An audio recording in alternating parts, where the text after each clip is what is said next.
What's up, guys? Welcome back to the Planet Soccer Show. I'm your co-host, Reed Simpson, joined as always with Dylan Wilcox. Dylan, we're getting to the later stages of this 2022 World Cup. We've had soccer on for what feels like almost every day for the last month. It's getting really hard to go 2-3 days without watching the sport, which is weird, you know? So, like I said, we're getting to the later stages of this tournament. Down to the semifinals. We just played this weekend, down to the final on Sunday. Is that right? Is that yep. when we're watching the Sunday. Final? What are your just thoughts? So as you kind of alluded to at the beginning there, it's been an unreal World Cup on the field. And for me and for this podcast, and I'm going to speak for you here, it's a double-edged sword a little bit for me. We have the excitement on the field that this brings to the forefront of American culture, based off of when it is and everything. We've touched on that a lot, but we have it leading into the 26th World Cup, which is awesome. But it also pisses me off that we aren't hosting this World Cup because, again, watch the FIFA Uncovered Netflix documentary. This should be our World Cup. FIFA or SEP, I guess FIFA hasn't, but SEP has come out and I believe said this should have been the North American World Cup. So knowing we should have had this feels there's just extra level of dirty to it that I hate that this isn't here. But there's also, on the plus side, the growth of the game. And we had recorded a quarterfinals episode. You had some stuff going on. I had a Mizzou basketball loss and the subsequent drinking that comes with Mizzou hype losses. And we are probably not going to record that. So we'll save that for when we grow big. All of the big podcasts always talk about their Patreon. When we get big, we will release that on Patreon for the people that want to listen to my ramblings, my not safe for work ramblings of the quarterfinals. But it has been a great tournament. The quarterfinals in and of themselves were fantastic. We won't spend too much time diving into the outcomes of the quarterfinals because at this point I was in Mizzou J School for 2 years. So I know about newsworthiness and timeliness. It's newsworthy. It's no longer timely. So we're not going to spend too much time on it. But we'll do a quick recap. It was a pretty notable quarterfinals, seeing Croatia knock off Brazil at the forefront. That's kind of the first thing that comes to mind. Brazil was the favorite going into this. I think going into the knockout rounds and the path they had were still many people's favorite, but did lose in penalties to Croatia. I think a lot of that may have had to do with the managerial decisions, and we've seen the repercussions from that as Tite has since been relieved of his duties, stepped down from his duties, whatever you want to call it. He was told, you're not the guy, after kind of blowing this for Brazil. And that resulted in a Croatia semifinal berth. And then they faced off against Argentina, who knocked off Netherlands in penalties as well. From that respect, it was just an awesome first start to the quarterfinals, getting 2 penalties as a fan and as a hype around the game. It was certainly exciting. Seeing Messi advance is certainly good for the sport. So from that respect, it was a solid first day of quarterfinals. And then in the second day, we saw first AFCON team make a semifinal in Morocco, knocking off Portugal. I know both of us love seeing a Portugal side fail that features Cristiano for reasons all of our listeners, I'm sure, are now aware of. And then on the flip side, we saw France play far from their best possible game. I think they played far from their best possible game in the semifinals, and we'll get to that as we go on, and still survive against England, who, in a roundabout way, we were both extremely right in our pre-tournament predictions. England's getting knocked out on penalties, and essentially you could argue that they got knocked out on penalties still because Harry Kane put one through the uprights rather than putting it on goal in his penalty late in that game. So without further ado, though, we'll jump right into Argentina, Croatia. What were kind of the things that stood out to you most in that match? So my first thought on this game is more of just a theme for both semifinals, I think, and that is the fact that you see two teams in Argentina and France that were just better than their opponents. They were more equipped to tactically change, and really they both kind of accepted what they knew the other team was going to do, and not in a bad way. Normally you see a side like Brazil who comes out and they play their game, they want to dominate, they want to have flair. And Argentina and France can do the same, but they're also very versatile in the way they set up and the way they use their midfielders. And, for France, the way Olivier Giroud kind of runs about the park up top on the defensive side, and what Argentina made Luka Modric do that he normally doesn't do when he succeeds. So just overall, I think you see the the soccer IQ, and two, the tactical flexibility of these teams, along with just the sheer talent that they had, talent advantage they had over their opponents. This game in particular, I mean, the 3-0 scoreline obviously is kind of damning to Croatia. But Argentina, they didn't play necessarily their best game. It was a Messi masterclass, which is going to happen sometimes. So that's not necessarily an indictment on Argentina saying that they didn't play their best. It was one of those classic like 2010 to 2016 Argentina games where it's just like, okay, Messi, take the ball and do what you're going to do. Julian Alvarez, I saw you give some props to yourself on Twitter. My guy. You have been on my guy since September. And yeah, I mean, it was just this Argentina-Croatia game. It really felt like Croatia just kind of ran out of ideas and ran out of options on how to advance. So, yeah, I don't even necessarily want to say they ran out of ideas though, because I think they executed their game plan to, I don't want to say perfection, because perfection would have led to a win, but they executed the game plan they came into the match with, I think, quite successfully, and it showed in the first 30 minutes. They did lock down this Argentinian side, and we didn't see a lot of chances in that first 30 minutes or so of the match. But then, as you said, some of that talent just started to show through. And I think Messi is to blame or to applaud for that change in pace in the game, because they had a very clear tactic. Vardial was very clearly tasked to stick to a man, and did it in two different ways, and it was two ways that showed me how elite Messi really is still at 35. And you kind of brushed it off, not trying to discount what you said, but you kind of brushed it off in a way like, oh, it's another Messi. But like, this is 35-year-old Messi, and the fact that he's able to still put forward performance, we go, yeah, it's just Messi at 35 is, I mean, it's incredible. I don't think, the casual fan in America will fully understand that, because they've seen Tom Brady win Super Bowls at 40. So I don't think people really understand, some people, I should say, really understand the finesse and the stamina that it takes to be just Messi at age 35. Tom Brady winning stage. Super Bowls at 40, taking about 10 steps per game. Versus, I would like to think it's different than Messi, winning at 35 or whatever he is, running 6 miles in a game or whatever that is in kilometers. I just think that, I say another Messi masterclass because I feel like it is at the point where, we could just gaw over Messi, and we should. I mean, we will. Rightfully so. But it's just like, you can tell that he is the best player of all time, and that debate's over already. It already was done, in my opinion. It always was, but there's no possible argument anymore. Yeah, especially if they win that last game. And I think they don't even, in my opinion, they don't even need to. Like, he is a top 3 footballer of all time, and he is hands down the best footballer of this generation. And that's been an argument that's been going on for 10 years now. But I think this, if it wasn't already decided, in my opinion, it was decided like probably 2-3 years ago. But if it wasn't already decided, this World Cup has solidified it.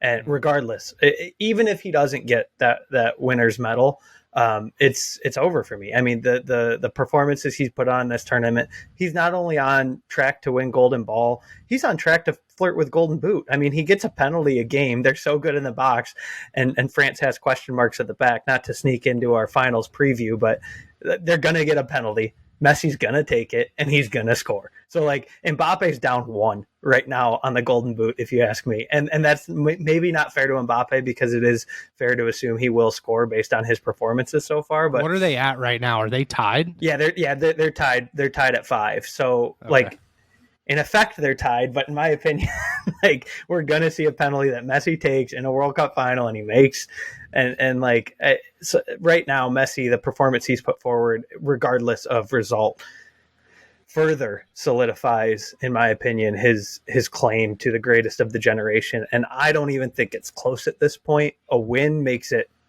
beyond not close at this point because it's something Cristiano's not been able to do.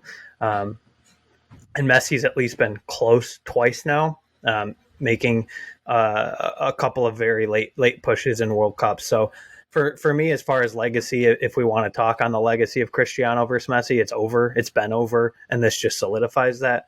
But to dive in on Messi, we talked about Mbappe in our round of 16. Like, if it's Mbappe versus Messi Magic in the finals, like I'm ready for that because Messi's been phenomenal. No matter what they threw at Messi, do we play him tight?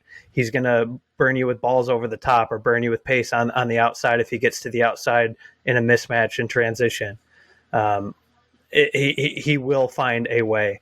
When he had to, he deferred to Julian Alvarez, and without trying to toot my own horn again, I picked Lautaro Martinez as a Golden Boot nominee, or one of my Golden Boot bets.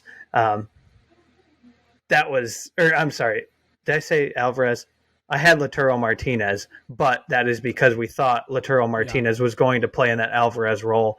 I think everybody into the tournament thought he was going to play that role as opposed to Alvarez, but we just saw why that striker position on Argentina can be so attractive because of all that Messi creates, and not trying to take away Alvarez. 2 goals in a World Cup semifinal, regardless who you're playing against, is spectacular. But both goals, when you look at it, did come down to Messi being Messi. And then on top of that, he just decided to casually throw in a penalty goal as well. So for me, there's no stopping Messi. He's kind of like Mbappe in that way. Again, there's only slowing him down.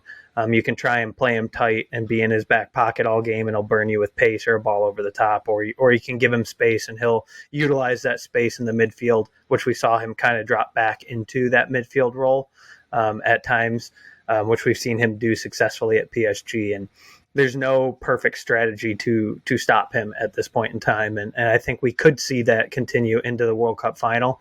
I think there has been a lot of discussion, conspiracy theory that this was a predetermined World Cup winner / World Cup final. I don't even know if I believe that. I think Messi's just that good. He can create conspiracy theories. Like, people, myself included at times, throw out conspiracy theories about the U.S. landing on the moon. Like, maybe we were just that technologically advanced that, like, we could land on the moon in the 60s, and that just happened. Maybe Messi's just this good. It doesn't take a FIFA conspiracy to get him to the final, because when you put people around him that can finish like that, and we've seen it without Dybala, we've seen it without Di Maria, and well, partially without Di Maria, and that just further solidifies Messi's greatness, in my opinion. And you said we weren't just going to sit here and talk about how great Messi is, but I think I just went on a 3-minute rant about how great he is. But truly, he's a special player, and I think we'd be remiss if we didn't spend a bit of time on how special he is and how much he can create, whether it be goal scoring or in that more kind of creative midfield position. Yeah, if you look at Messi's heat map from this game, which I was like looking at where players spend the most time, because I think that's always more important than just looking at the formation that the teams play in. But Messi's heat map is very much like it's a tornado-looking thing of what Messi does when he plays soccer. It's, he kind of drops back a little bit, then he funnels to the middle, and he gets right into that zone like 14, and he figures out, okay, how am I going to create a goal here? Am I going to create it and put it in the back of the net, or am I going to find somebody to get it to? And it's just kind of like a serpentine where he drops back and then just kind of funnels up to the box. Back, yeah. He gets there, and he's like, okay, let's score.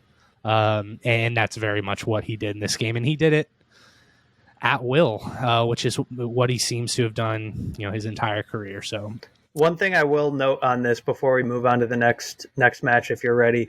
Yeah. One thing that we saw Croatia do in this was drop to almost like a 5-4-1, which was somewhat similar to the 4-5-1 France dropped into with a lead. And when Croatia did drop into that 5-4-1, if you want to call it that, probably not officially by position, but that's kind of more the formation they were actually playing with. We saw him with, again, that ability to play in the middle and do, as you're saying, kind of funnel back to that central position and create from there. And that's something that I think people at times with this Argentina team questioned, because we hadn't necessarily seen him do that with success with Argentina outside of the last 2 years when they won the South American Cup. So it was kind of refreshing to see that work against a European side, because we see Brazil struggle so much against European sides for somewhat of that same reason. South American football naturally is just so much more free-flowing and creative than some of that European tactical football. And we kind of saw a tactical side of Argentina here that I think we had been missing in the past with Messi-led Argentina side. So as a fan and as a sports better, frankly, like it does give me concern about a French team that I've been very high on for very long. I still am very high on, but it makes me hard pressed to feel overly confident in a French side, seeing the tactical approach that Argentina has been able to have and the utilization of Messi kind of more creatively than we had seen in the past. Yeah, I think it felt a lot like what Messi, kind of that vintage like Barcelona Messi, where yes, he was on the wing, but Julian Alvarez kind of played that Luis Suarez role a little bit. You know, it's kind of that style of striker. And you just saw Messi able to get the ball from his pivot midfield and from his progression midfielders, and then just figure out how to orchestrate that final third where you don't have like a big imposing Erling Haaland type of striker or Ibrahimovic type, but it's that Julian Alvarez playing off of Messi, similar to how Suarez did off of Messi so well for so many years. It was beautiful to watch. It really was. Yeah, without diving too much into Premier League here, that is one of the things that excites me about Alvarez at Man City. I think he is going to be their number 9 of the future. I think it kind of, I don't want to see you ever allow Haaland to go, because they're not going to not make an attempt to keep him after this contract in a couple of years. But it's nice having that in your back pocket. Like, they don't have to overpay for Haaland. Again, not that Alvarez is Haaland. Haaland, I've said multiple times on record, is the best goal scorer in the world. But he is a guy that if you put a good enough team around him, or players, not Messi caliber, but similar to Messi caliber, which Man City has the funds to do, can flourish and can thrive in that system. And I think that's something that Julian Alvarez continued to prove in this World Cup, and especially in the semifinal game. It's a guy that coming into the tournament we didn't even expect to see start, and he half took over this game with the help of Messi. Both finishes were just clinical and very solid and very sound. So it's something moving forward for Argentina has to be promising. You know, you'll be lucky if you get Messi there in 26. But moving forward, Alvarez is so young, and they have some other players on this side that are so young that Alvarez and Enzo Fernandez are going to be fun moving forward. Moving forward, there's a lot of excitement around this Argentinian side, and they're sure they will lose a Messi, but I think this is, as we touched on even in our preview, this is one of the first times we've had more than Messi and 1 or 2 good players. We have Messi and 7, 8, 9, 10 really good players around him, and that's kind of what has allowed them to be a little bit more tactical with Messi, rather than the kicking and screaming, get it to the Italians, get it to Messi version of Argentinian soccer that we saw for a couple of years. Yeah, no, I agree. Let's go ahead and move on to the France-Morocco game. I almost said France-Croatia. Shout out to Morocco. Shout out to Morocco. Yeah, I was just going to say that. Morocco played another brave game. France got that late second goal. I think it was like 80th minute, 79th, 80th minute. God, Morocco just knew what they were doing in this tournament, man. They really did. They were tough to break down. And it wasn't, I mean, it was boring to watch sometimes, but at a certain point, you just got to it. where it's like these guys have, we mentioned it. I think we mentioned it on the one that we didn't release, but it's like at a certain point, you just have to say, okay, this is the only way a team from a country like Morocco can even compete with a France, right, or a Portugal of the world, and beat a Portugal of the world. So, and quite frankly, if you got a problem with that, international soccer is not for you. Like, because that's just part of it. I mean, you look at CONCACAF. You can't tell me Canada's a better side than the U.S. You can't. You can't tell me. Well, you might be able to tell me Canada's better than Mexico, but you can't tell me that Canada's the best CONCACAF team. But they just knew how to play international football and did it successfully, and that's what we saw from Morocco. For me, with Morocco, there's multiple storylines that are exciting. One of 4 teams from AFCON from Africa, I should say, to ever qualify for a quarterfinal even, and they're the first team to qualify for a semifinal. So that alone is a great storyline. We touched on this in our unreleased episode as well. The huge, maybe we did have some good points in that. Huge shout out to their manager. Took the job late August, like August 30th, kind of late August, and was able to structure a defensive masterclass like I've never seen on any stage in soccer. I don't even want to say the world stage. I've never seen a defensive masterclass like they were able to put up. I mean, facing the Spains, the Belgiums of the world, it was remarkable that the lack of goals that they were able to give up. They gave up 1 goal in group play. Well, they gave up 1 goal through the quarterfinals, and it was an own goal against Canada. And so by no means do I want to. I mean, we said at the top of the episode, like, it was a pure talent discrepancy, but by no means do I want to discount what they were able to do in this World Cup or even in this game. Because if you send an average coach out with France, you're going to win most of your games. You send an average coach out with Morocco in the World Cup, you're going to lose most of your games, and they found a way to make it work. And that's not to discount Ziyech or Hakimi, both absolutely class players that the average fan would know, but they also had class performances throughout. So I think for me, they're probably my favorite story of this tournament. However, I am, as you said, kind of glad they're out because I'm kind of done watching them play. Like, I appreciated it as a quote unquote pundit, not pundit of international soccer right now. Like, part of me really appreciate it, and part of me went, I want to see an exciting final. And I think France Argentina will offer that much more than a Morocco Argentina would offer. But I don't want to go through this without giving kudos and giving flowers to the Moroccan side. Yeah, Morocco, won Group F, which I think we even forget that they not only got through to the knockouts, they won that group. They beat Spain in the round of 16. They beat Portugal in the quarterfinals, eventually losing to the defending champion. So it's not like they got through on playing Switzerland or whatever, kind of maybe getting an easier opponent. They got, especially in Spain, they got a team that it's really easy to just concede to that sort of Spanish attack, and they didn't. If there's one type of offensive style that was going to break down that Moroccan defense, I would have thought it would be the Spain style, but it wasn't. They didn't even muster a goal. So speaking to this game in particular, I think, so you saw a French team that probably didn't play their best game again, 2 games in a row now. And Kylian Mbappe, it's one of those things where his rating, wherever you get your game ratings, isn't going to do him justice on kind of how he impacted that game.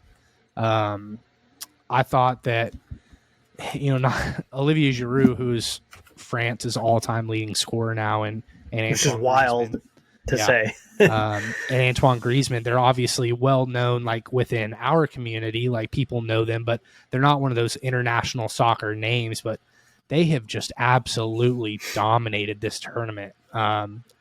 They play as the number 9 and the number 10. Griezmann pretty much a number 10. I don't know if he actually lines up that far ahead, but they end up playing off of each other, and then allow Mbappe to do what he does on the side.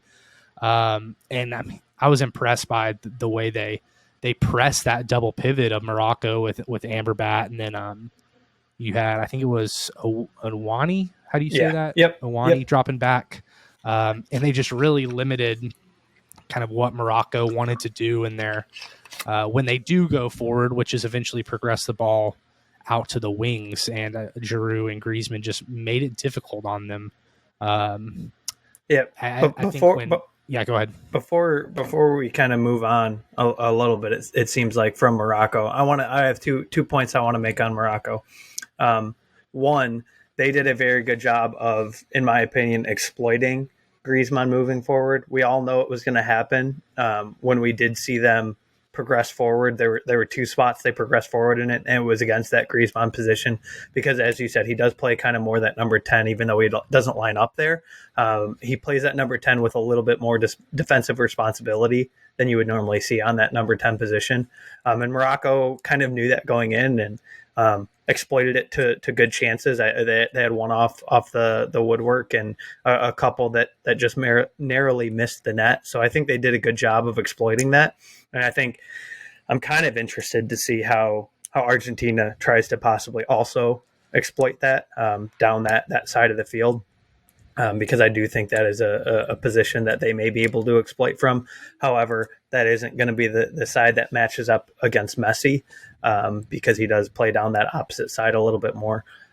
So I think that's one thing of note, and one thing I want to give kudos to Morocco for. The other thing, and this is my favorite part of this episode, I want to give Morocco props for figuring out how to, I don't want to say stop Mbappe, because he was the reason both goals happened. I can confidently say that.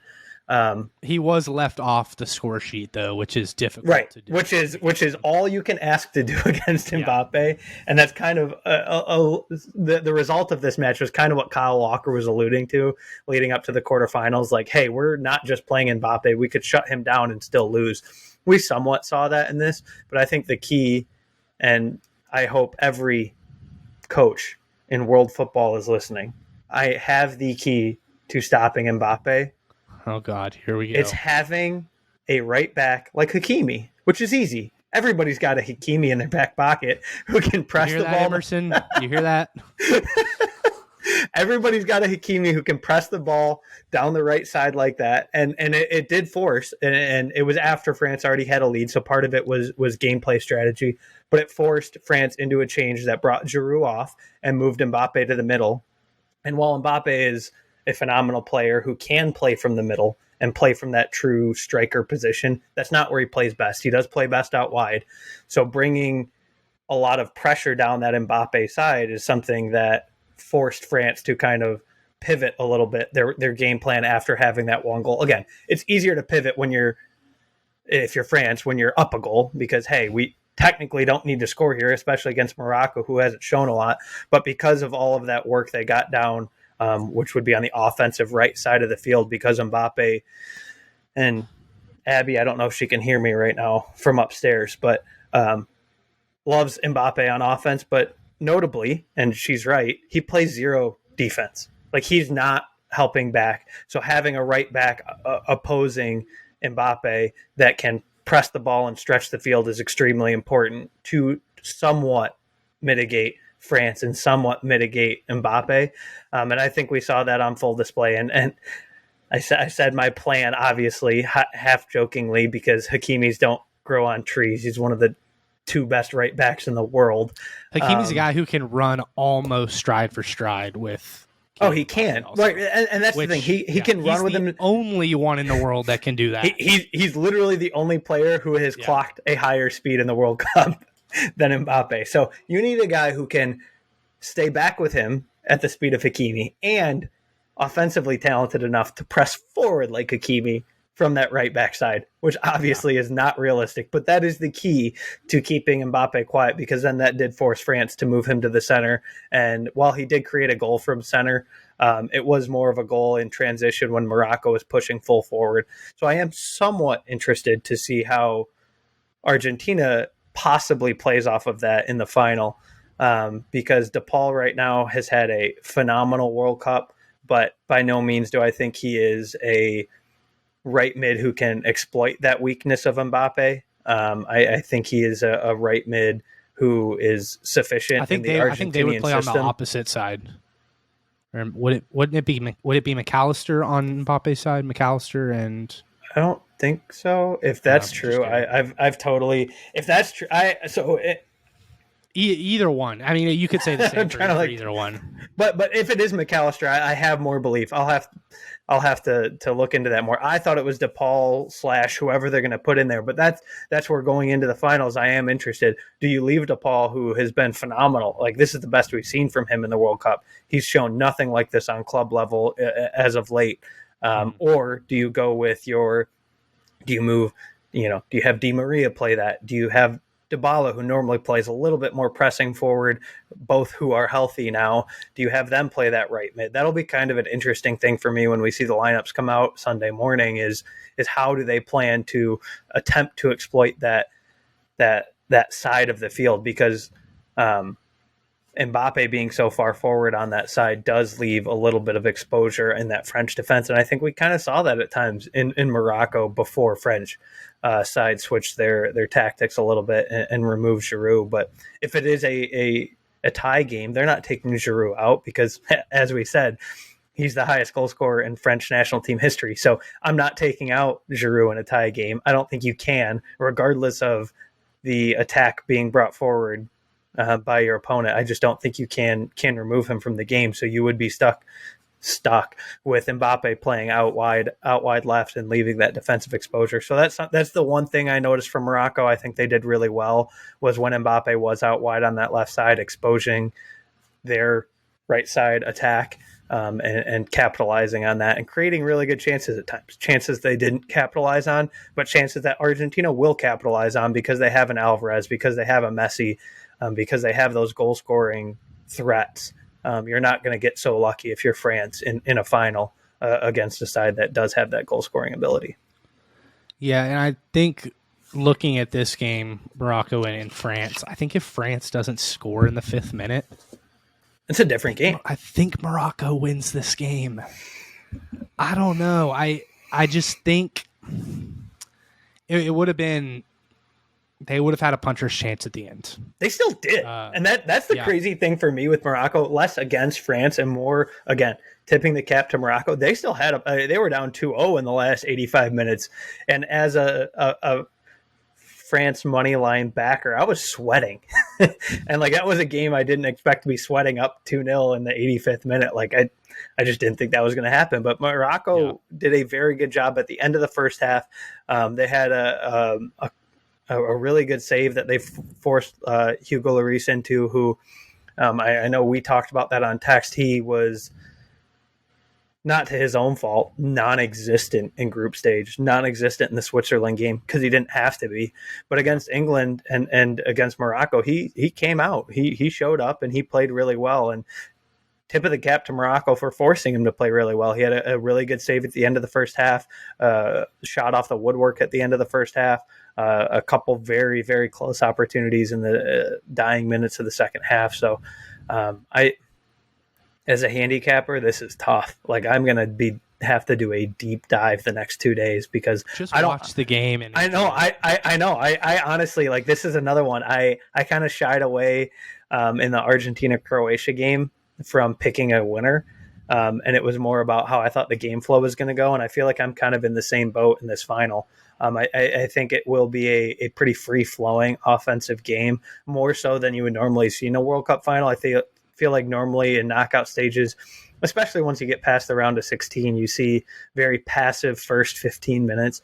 I don't necessarily think we're going to see that because I think both teams realize the importance of the first goal because they do have the ability to change their strategy to fit the flow of the game so well that both teams recognize the importance of the first goal. So I expect it to be a pretty free-flowing World Cup final. I think both teams are going to press forward fairly effectively and fairly consistently, and I don't think we're going to see a lot of dropping back. And that's where, while the Morocco story was great as a fan of the game, give me a World Cup final that's 3-2 and just an electric offensive performance. Get these Americans hooked on the game because it was fun as hell. You woke up at 10 a.m. week, what are we, 16, 15 of NFL season, and you're getting up in the morning, having your breakfast, throw on this game, and just get hooked on the sport because it does get a bad rap.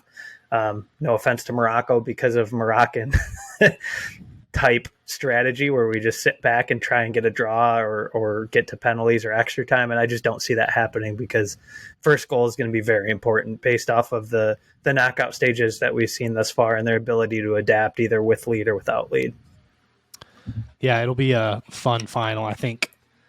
I don't know the numbers on this, but if you didn't pick Brazil, you probably picked Argentina or France, right? I mean, yeah. Just, naturally. So you do probably get two of the three best teams in the tournament in the final. Maybe Argentina isn't one of the three best teams. I think they probably would. Definitely one of the best five. But you have Messi on that team, so that elevates him. And then Messi, as we've said ad nauseum, Messi with supporting cast, and the supporting cast is great. So I think certainly we've seen. The Brazil shock, I think, kind of, I don't know, scared some people in their brackets, if you will, or their sports betting, if you will. But at the end of the day, the semifinals showed us that you can be Croatia and have a perfect tactical strategy, and I think they executed it pretty well for a third of the game. Or you can be Morocco, who's not conceded an offensive goal against all tournament, and the better talent will prevail. And we've seen that on display so far in the World Cup. And I think I'm leaning France. Like if you held a gun to my head and I had to pick a winner to lift the trophy, I think I would bet on France because of that. I think there is just a little bit more talent there. But with France, as we've said, the last two knockout games, they haven't played their best game. And on one hand, that's exciting. If you're a France backer, if you're holding a futures ticket, that's super exciting because we haven't seen the best of them yet and they're still in the finals. But it's also worrying. Like, hey, man, like if we haven't seen the best of them in these two pretty pivotal games of the World Cup, will we see the best of them? So I think leading into the final, it's super interesting. The Messi storyline is obvious and extremely exciting. I will most likely, if I had to bet on France winning, but be rooting for Messi. Kind of emotional hedge bet there, if you will, because I want Messi to get his. This Argentina side in the last unreleased episode, I made it very known that they were kind of on my bad side for how they kind of. They're on the naughty list. Yeah, how they kind of carried themselves. They were a little not to my liking at times, but I think in the semifinal game they kind of cleaned it up and put a very solid, sound, tactical performance together, and it made me kind of want to root for them again. So I from a growing the game perspective and from a world entertainment perspective, this is almost as good of a final as you could get. You could say, yes, I would rather Brazil, Argentina, but that was never going to happen when you look at how the bracket matched up. Like we just weren't going to see that. So I think Brazil, France, or Argentina, France, probably more so Argentina, France would be the storyline everybody was hoping for coming into the World Cup. And here we are, Thursday night, 7:00 Eastern, and we're ramping up for a World Cup final between Mbappe and Magic Messi. Like I just don't know what more you could ask for right now from a World Cup. Yeah. Are we doing a finals preview episode? Did we? I don't think explicitly a preview episode. I was planning on kind of wrapping that into this. I kind of spoiler alert, not spoiler because I already did it. I already have kind of previewed my thoughts on it, but give me kind of your thoughts, either tactical vibes, what have you. What are you looking at going into this?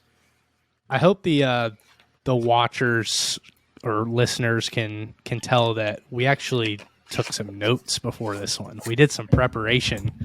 Yeah, go ahead and show them, Dylan. Look at that. We don't normally do that. So if we sound a little bit smarter, a little bit more prepared, it's because we are. I do want to go back to our World Cup predictions and point out the fact that I did get a finalist correct. I did pick Argentina in the final. I think I had Argentina, Uruguay. I went for an all South American final. Your second finalist was just as bad as mine, Yeah, Dylan. It was worse, probably. It was. You had a Brazil-Belgium final. So Really, both of my finalists are. yeah. I mean, you can say like Brazil. I think would have put a much better performance forward against Argentina. That probably would have been a coin flip compared to Croatia. But Belgium, man, what a letdown! What an absolute letdown. What a waste of a really good group of footballers. But here we are, and but here we are, and I think if I would, again, gun to my head, I probably would not have picked Belgium, but it was like a fun, semi-sexy, like semi-underdog. They're highly ranked, but everybody was sleeping on them pick. But I do think if you held a gun to any pundit's head, they would have picked at least one of these three. Obviously, Brazil, Argentina matching up made it difficult, but it's more or less a final a lot of people would have expected especially going into the knockout stages. And so I think throughout all the madness of this World Cup, we ended up getting sort of chalk. Yeah, Saudi Arabia beat our World Cup finalist. So if that just puts any perspective on how nuts this World Cup has been and why you should continue following my Premier League bets, even if my World Cup bets are at 500 even. And in fact, you've lost like 1 unit of your betting money. It's been a crazy World Cup. I feel like play style wise, a lot of this was foreseen, especially as we went on. But the World Cup as a whole has been crazy. But as you said, in regards to the semifinal, what's the saying? The cream rises to the top or something like that. I don't know. You're from Texas. You probably know the lingo. The cow lingo. Something like that. The cream rises to the top, and here we are, France and Argentina, and Mbappe and Messi. And the cream of the crop rises to the top. Something. Oh, it even rhymes. I like that better. There we go. So, but again, here we are. It's kind of what world football should be about in a lot of ways. We see the most talented sides showing why their talent and their structure is successful. I love a good underdog, but from a true soccer perspective or football perspective, this is as good as you can ask for. And can't stress enough how much everybody should tune in Sunday morning. Yeah. It's at 10 a.m. Doesn't even conflict with the NFL schedule. I mean, so much of this has been 2 p.m. as the primetime premier game, but they have this at 10 a.m. So. Or 1 p.m. if you're in the Central Time Zone. The whole world runs off of Eastern. You just gotta adjust. Everybody's got to adjust to the East Coast bias. So yes, but again, it's super exciting. It's about as good as we could ask for, and we're seeing it on the biggest stage and leading into the U.S. hosting the World Cup. And I think the buzz around soccer this World Cup has felt a little different.